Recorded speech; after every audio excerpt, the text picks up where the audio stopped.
Originally, I am an entrepreneur, Okay.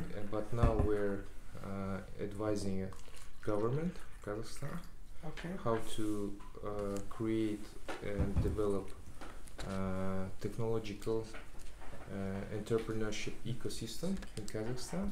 Okay. So next year we're going to launch a new tech park in Astana, Okay. and also we are developing now a new government program, Digital Kazakhstan. Okay. So actually we're interested in everything. Okay. Uh, Okay. So, but innovation ecosystems generally we're interested. I will start by saying that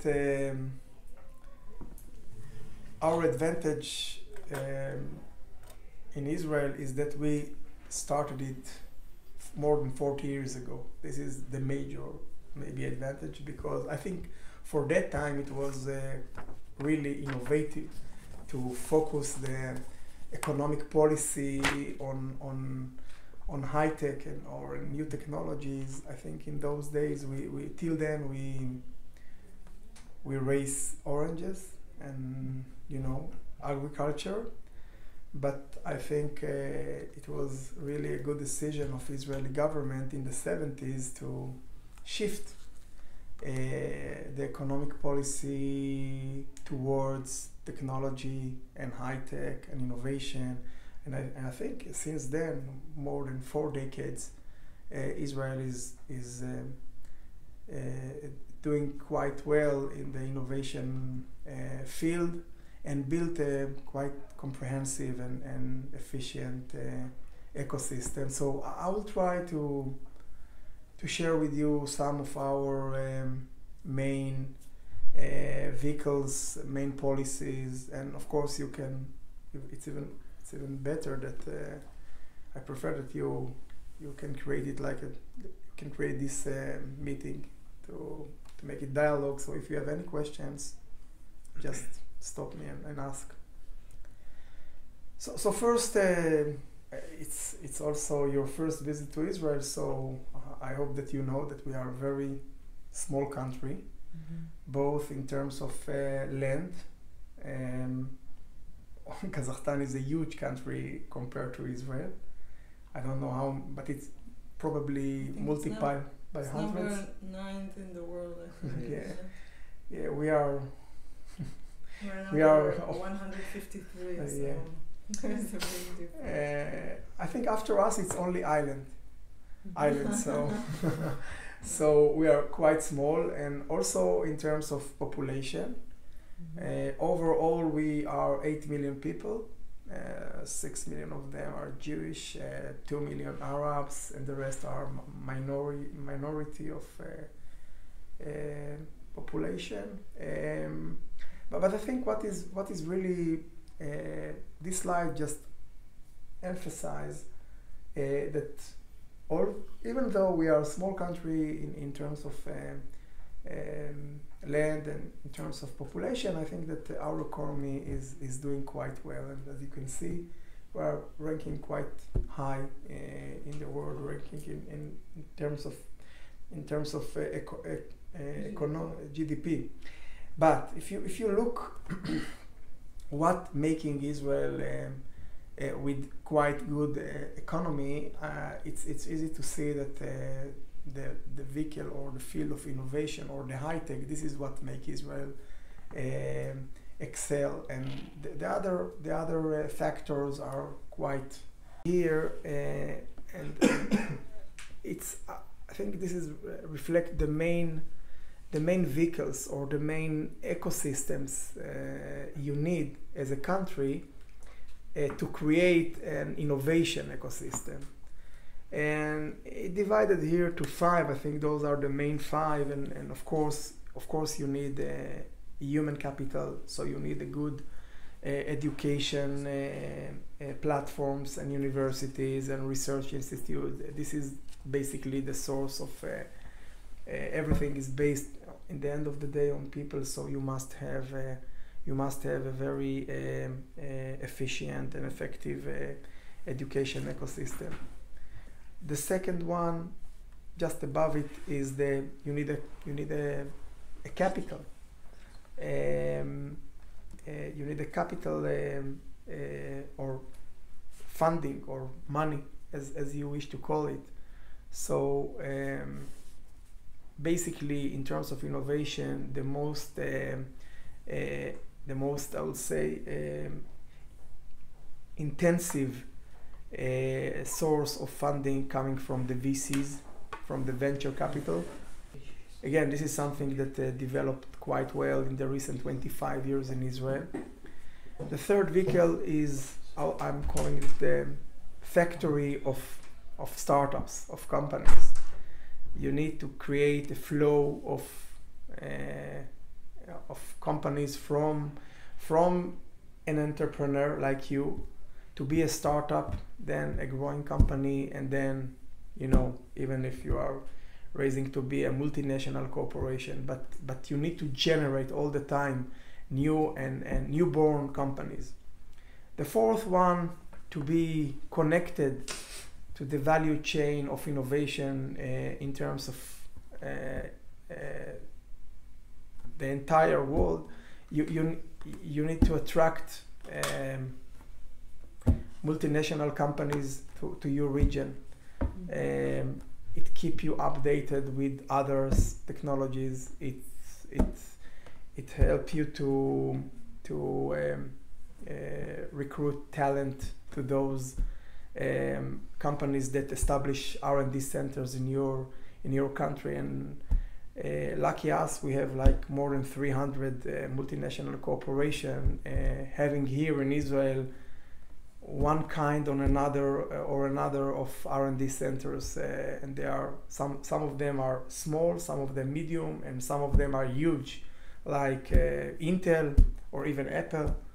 And of course, the last one is, and this is what I'm going to talk in the rest of the presentation, is the government support. I mean, there are some government do not know to do most of the things that innovation ecosystem need. Government do not know how to create companies. Government do not know how to develop technologies. Government do not know how to make companies grow. Government do not know to sell, etc., etc., etc. Government do not know how to make business. However, there is a critical role to the government by creating and helping the private sector to establish infrastructure, to share with them the risk and invest in the stages that it's really difficult to raise money in those stages, especially in the early stage of the life cycle of companies. As a startup, when your technology is with a high risk, it's really difficult to recruit funding from the private sector. So this is when where the government is investing. And by the way, when you see the whole life cycle of the company, you will see that in the beginning, indeed, the government share of the investment is quite high, even very high. But after 5 or 10 years of the life of this company, you will see that the government just invests in the beginning, and in the total amount of investment, it's really a minor investment, because when the startup growing, it's much easier when the risk is low, much easier to raise funding from the VCs and other private sectors resources. Okay, I will not elaborate about the success of innovation and hub innovation in Israel, but basically Israel is a great hub for developing innovation. Even in the level of countries, there is they establish here, they choose Israel as one of their 4 or 5 locations worldwide to open their hub innovation and help their companies to create innovation and to be connected or to tap in the innovation in Israel. So Israel is a great place to do so. As I mentioned before, the existing of multinational cooperation that will operate in Israel is really, it's highly important to, I would say, inject to the Israeli innovation ecosystem other innovation that create in other places. And as I said, we have more than 300, by the way, in all the fields. It's not specific to electronics or to semiconductors. It can be in food, it can be in life science, in pharma, in medical devices, and so on. You can see here the spread, how those multinational or big companies spread in Israel. Even though Israel is small, there is some more crowded places, like in the central, like in Tel Aviv, and the north and the south are more, I would say, less busy or less crowded. Anyway, we're trying to, to make those incentives that it will spread all over the country. So you can see here several multinational corporations operating in Israel in several locations, from the north to the south. This is the amount of capital that raised in till not even the end of 2016. I think the end of 2016 was about 5 billion. I think it's quite impressive. And by the way, most of this funding coming from foreign investors, not from Israeli investors. Mm-hmm. Yeah, most of the owners of many of those hub innovations, either it's the government incubators or other hubs owned by the private sector with foreign investors. And this is the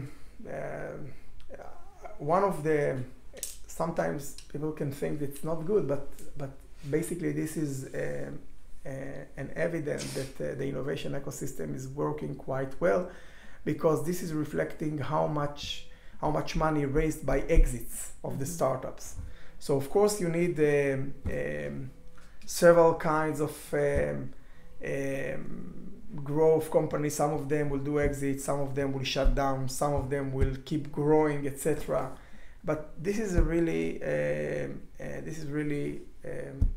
another indicator that the ecosystem is working, because it means that you have nice ideas or promising products, etc. And those are the top 10 exits in Israel happening in 2016. I think every year in the recent 5 years, it's better than, I mean, this is the most good results we have ever compared to 2015. That was the better ever, and so on. So we are still in a trend of growing. So somewhen it will stop because the competition is growing. So now I think I finished with the part of describing in general innovation in Israel, and more focusing on the government role in this ecosystem. And basically just an illustration. This slide reflects that we are trying to bridge wherever you have a gap or an obstacle or a failure. So just as a metaphor, we are trying to help in those places that nobody else can do it. Okay, this slide, I don't know if this is the right place to talk about this, but anyway, just to give you an essence about what maybe is unique in Israel, I think it's demonstrating these 4 factors. First, and I will say what is the bottom line or the common thing that you can conclude from this slide. Israel have no natural resources. We do not have any mines or other resources. We do not have water. We do not have land. So everything we are trying to do more from less. We are living in a very tough neighborhood, so our security needs is probably one of the highest in the world. So this is why we must develop new technologies and new capabilities for defense. No market, either in Israel or in the region, in the Middle East. We are living in a very tough neighborhood, so we must collaborate with foreign countries. This is, I mean, in Israel, it's very nature that if you are starting a startup, establishing a startup, you are from the first moment you are thinking globally, and you do not need to convince any Israeli to cooperate with you. They are always open to work with other countries. And the last thing, I think it's more related to our culture. We are very direct, not formal, very connected one each other.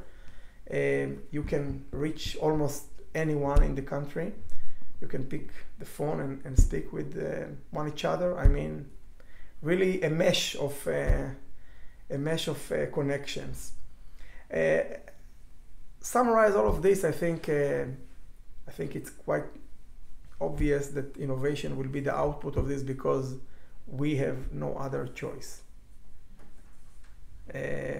Once you do not have any choice and you want to live, you must develop some track, and I believe that innovation developed by this, by the way, it wasn't the same in the same power or in the same intensive all the years. I can divide it from the 70s to the 90s and from the 90s till now. It's a different periods. From the 70s to the 90s it was slow growth, but in the 90s we jumped quite high, because I think the understanding that from one hand you have no choice and the other hand it's a big potential, economic potential, it raised high. And as I say in the beginning, these figures just reflect that Israel economy based on innovation as a real strategy. This is not something that you have with other policies of economy. And the right number of 50% maybe telling the whole story. 50% of our export based on high tech. So this is the most important, and I think the government understand this, and the political level understand it. This is why we are unpolitical entity. We are even outside of the country. Ministers can replace, government can replace, but it will not influence this authority.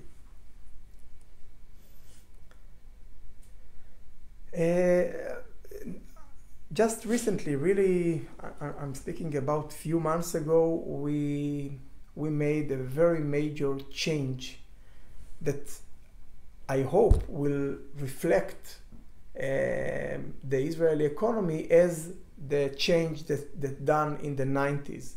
I just told you that in the 70s, from the 70s to the 90s, we grow slowly, and then we raised up. And we believe that the change that we have done recently should take us the step further. And what we have done, we changed the structure to be more focused on specific stages in the innovation life cycle, but also add some new roles like supporting advanced manufacturing that wasn't in the past, or you can call it in the traditional way traditional in industry. This is something that wasn't supported by the government in terms of innovation, but today, even to those industries, a lot of innovation can be embedded. So we are supporting this as a new role. We are trying to recruit more human resources because the major lack today is in engineers and people that can contribute to the innovation ecosystem. So we are trying to recruit more people, like religious, women, Arabs. Yeah. So and the other should be strength, like international cooperation that we have done all the years, but I think now it's really even more important. We focus more on different stages of companies within Israel. For example, Tzavta?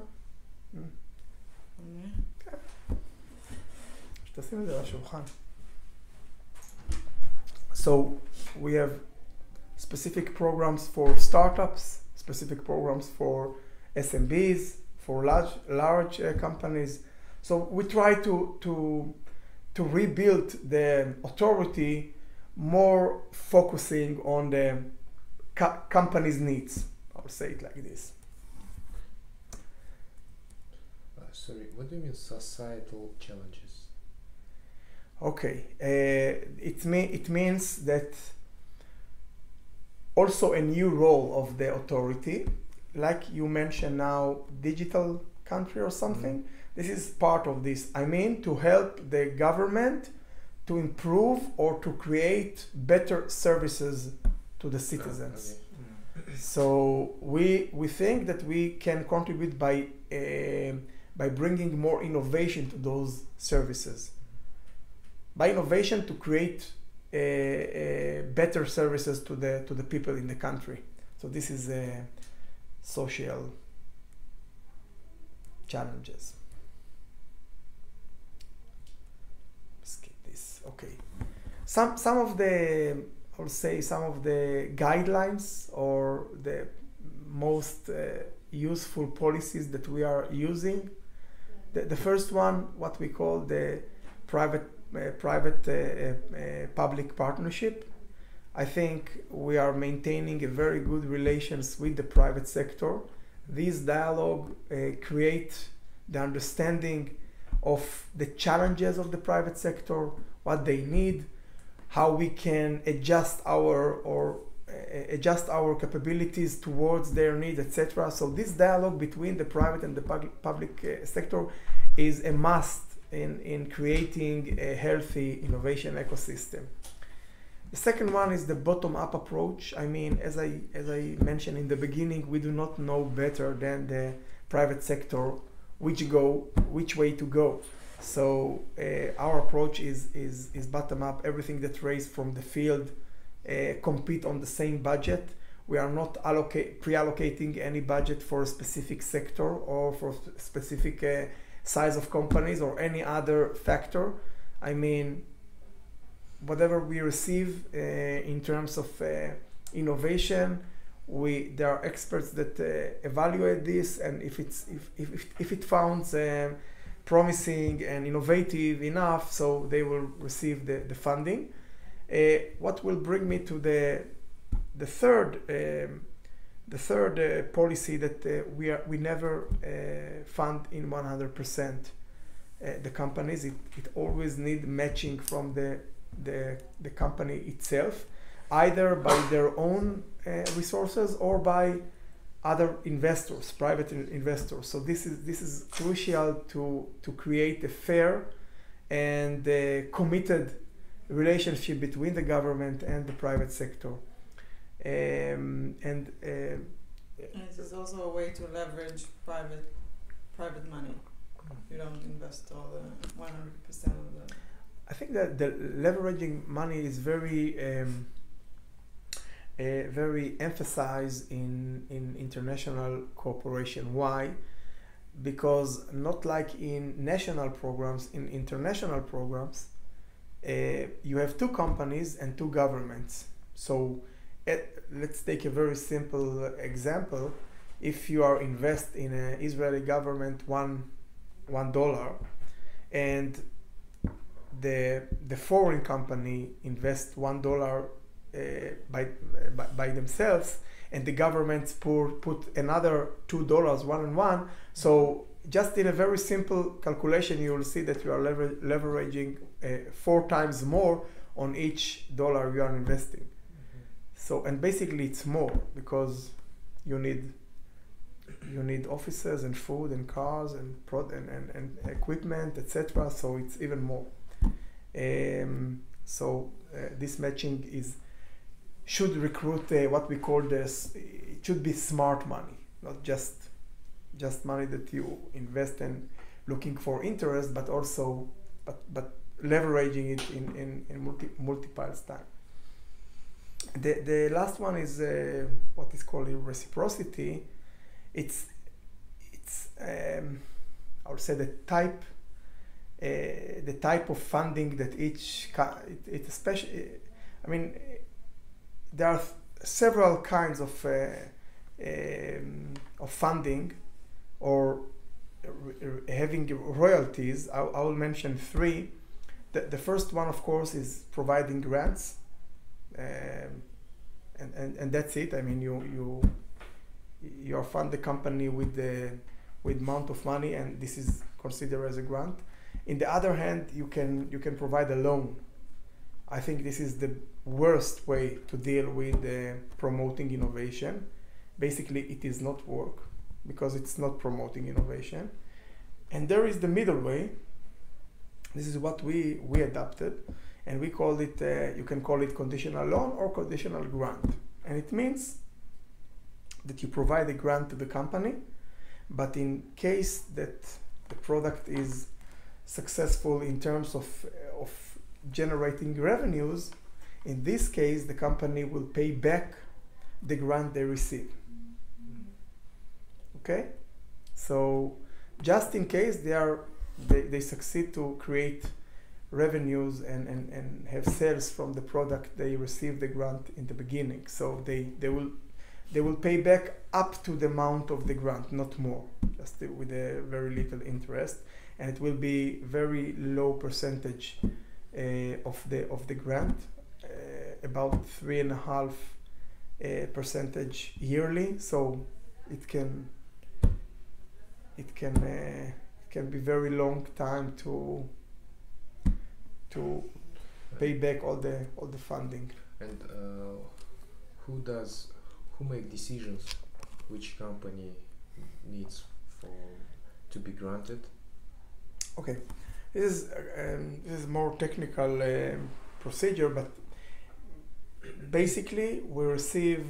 I think there is a slide that explains a bit about this. But anyway, for the different, we have something like 40 different programs. Each one of them is open to the specific companies or relevant companies that can apply to this program. Once we receive the application, each application dedicated to a specific head of sector and to an expert. Those 2 people learn the application. It means they're reading the material, they ask for additional data or additional material if they need, they visit the company, and they are writing their recommendation. This recommendation go to what we call the research committee. This is an internal committee comprised by 8 or 9 people from different parts of the society. It can be governmental, academia, private sector, and this committee decide if the project will be approved or reject, and in case it approved, also with what will be the level of the fund they will receive. Okay? Okay. As a national authority, we are very centralized. I mean, not like many other countries that each ministry support specific sector, like the Ministry of Health support innovation or promote innovation in health sector, or Ministry of Agriculture with and so on. I think, especially for a small country like us, I think this is a very big advantage that we are centralizing all the treatment of those requests and application, and it can be entrepreneurs, startups, SMEs, large companies, and in all sectors. Everything is, we're receiving all the applications to one place. So there is no division, regardless of which areas, I mean agricultural or the industrial areas? No, You connect all applications? Yes, we divide it by technologies. For example, you have head of sector of life science, you have head of sector of systems, you have head of sector of software. We have 6 like this, and it can be from companies in many fields. I mean, it's not going to other ministry if it's a request for medical device. So they are applied directly to you? Yes, yes. All the requests for funding in terms of R&D, yeah, everything is because there are several other programs not supporting R&D, but in terms of R&D, I will exclude defense and basic research. Those 2 are not included, but all the rest arriving to this authority. Okay? Great. Okay, this is just several figures about what is the annual budget, how many. Here I think it's even more, it's almost $500 million annually. How many requests or application we receive every year? It's more than 2,500. How many projects approved? And this is the percentage, I mean, just 1,500 of 2,600. It's about 60% of success rate of applications. And as you can see here, the pie, you can see that I think that there is representatives here for every sector, and we are not pre-decide anything about the amount or the size of each sector. This is what we receive from the industry. In other year, it can be 20% in communication, not 25, or 10% in medical devices and not 16. I mean, it depends on what happening in the industry. Okay, now just about our activities in the international field. And what you can see here, this is the list of the countries or regions that we have R&D agreements with. You can see here representatives from America, Europe, South America, Asia, and recently we signed with Kazakhstan, so it should be here somewhere, but it's not. It is not updated. Not updated. So red colors is your division, yeah? Yes, Yes. red colors is Asia Asia Pacific, Pacific. yeah. Exactly. So this is not updated, we should. And basically, I think next week we have another one in Asia Pacific. Maybe. Yeah. We're working on it. And before finalizing this presentation, just to give you an idea about what are the main services or the tools that we are provide to the industry. Most of them are relevant to us and the counterpart country. So the first one, and I think the most important one, this is the scouting and the partner matching, because the matching can be also for entities that are not eligible for funding, but they can create innovation and develop technology. For example, investor and startup. This is not a match that can apply for funding, but this is absolutely a match that can generate technology, innovation, and also economic prosperity. So the matching, I think this is the most wide and important mission of our authority in terms of international cooperation, and I believe this is the same goal in the counterpart countries. So the matching should be the most active operation in our agencies.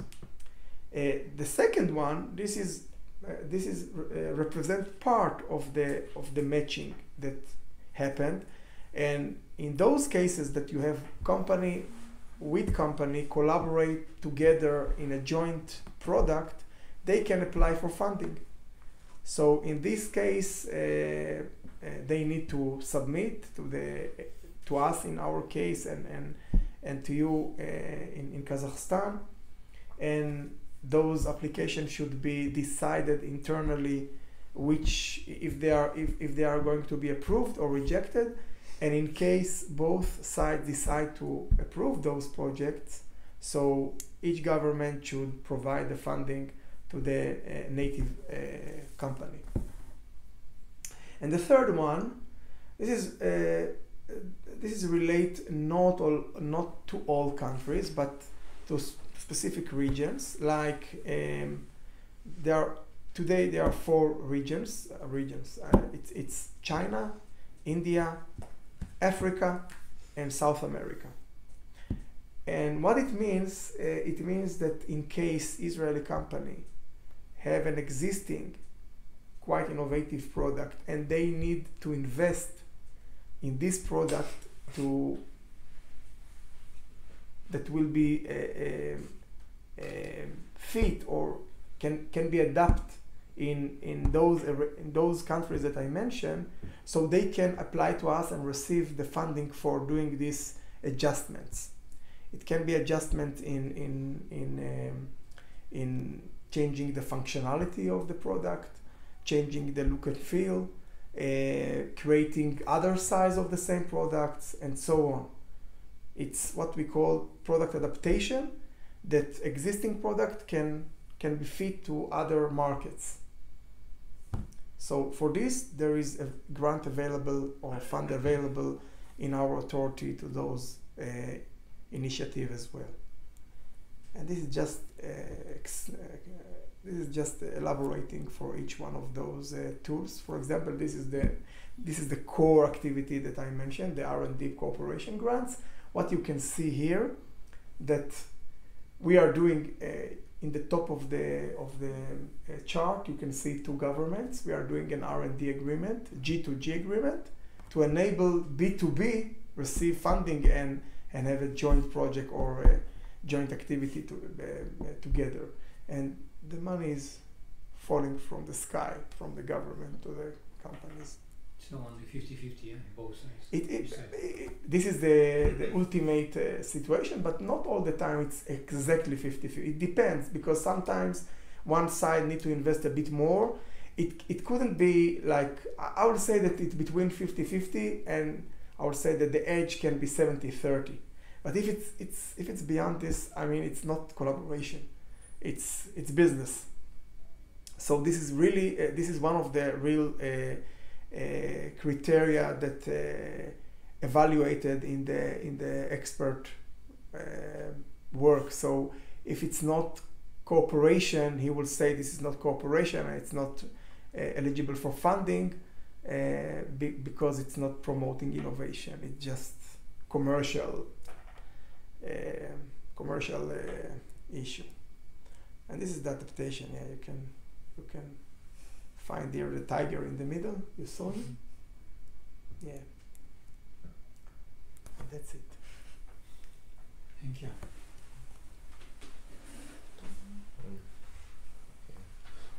So what is your history? So your authority were firstly launched in 1990s? No, the first the first step of having this entity in Israel is in the middle 70s. I think 1974 is the year that the Chief Scientist Office established in the Ministry of Economy. And by the way, Chief Scientist Office, we are not scientists, and we are not coming from the academia, and it's not a mistake that we are a place of economy. Our main goal is to translate innovation and technology to economic prosperity. The name was in the past Chief Scientist Office, and this is started in the 70s. And since then, I think several years later, because the Chief Scientist Office was a ministry vehicle, a ministry pillar in the Ministry of Economy, to make this entity more agile. So Matimop established several years later, and Matimop was basically the executive agency of the chief scientist. And as I said, from the 70s till the early 90s, the innovation level in Israel grew slowly. Several things happened in the early 90s. I will mention 2 or 3 of them. First of all,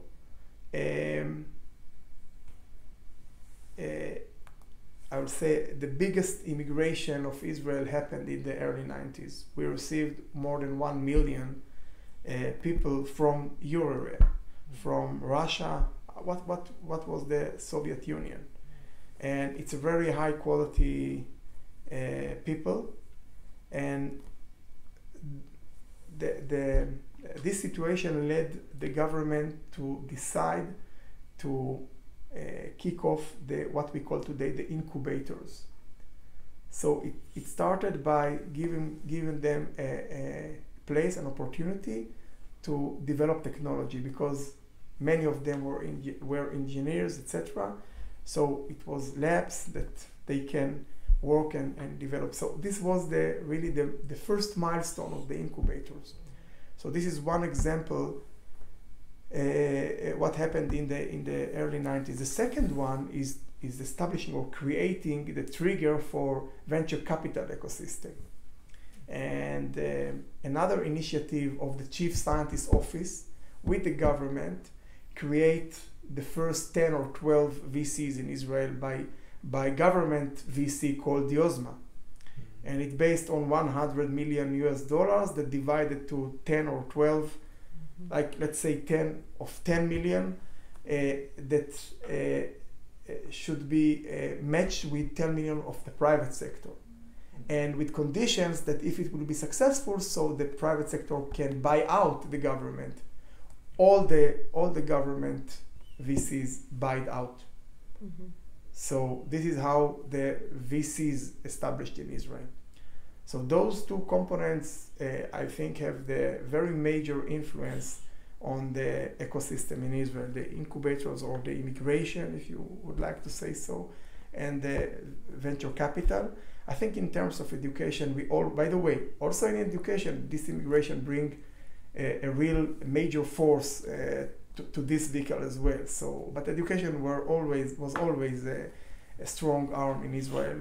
We have very few universities, but I think they are quite good. So, with education, VCs, and incubators, this is how it started. And then the government, the Chief Scientist Office with the government developed this international cooperation that started in the 90s to be much more wider. The first one was with the US in 1979. But again, since from the 90s, it started we have more and more agreements. What happened in the recent 10, 15 years is really impressive, that we signed most of the agreements signed in the last 20 years, or even less. So this is in very short the whole story. Okay. May I ask you a couple more questions? How do you have how do you control corruption? I mean, for example, if I bring some fake projects to take. I tell you two things. First, it's not so easy to fake. Not so easy to fake on the Israeli government, I would say so. And second, you do not want to do so. I think we have a quite, I would say, even clean system. This is because in one way or another, or in one step or another, the company will need the government. So I'm here several years. I never heard about fake or something, corrupted.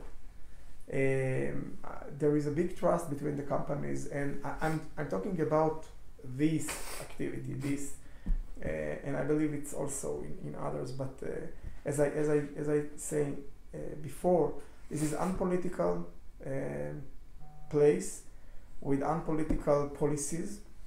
It's really important to Israel. So I think all of us understand it, and you as a company, you do not want to mess with the government in this, because you will need it in some other stage in your life cycle. So you don't. I think in that aspect, being a small country or a small population helps, because it's very hard to trick the government when everyone knows each other. Yeah. So.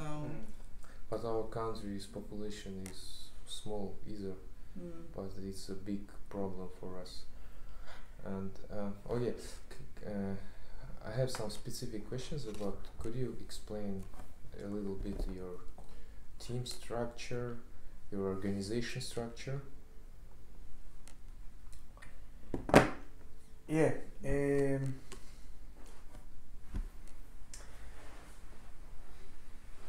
I'll say it divides to several divisions that are with the face to the customer, and several divisions that are supporting those divisions. Okay? Yeah. Those are the 6 divisions that are faced outside.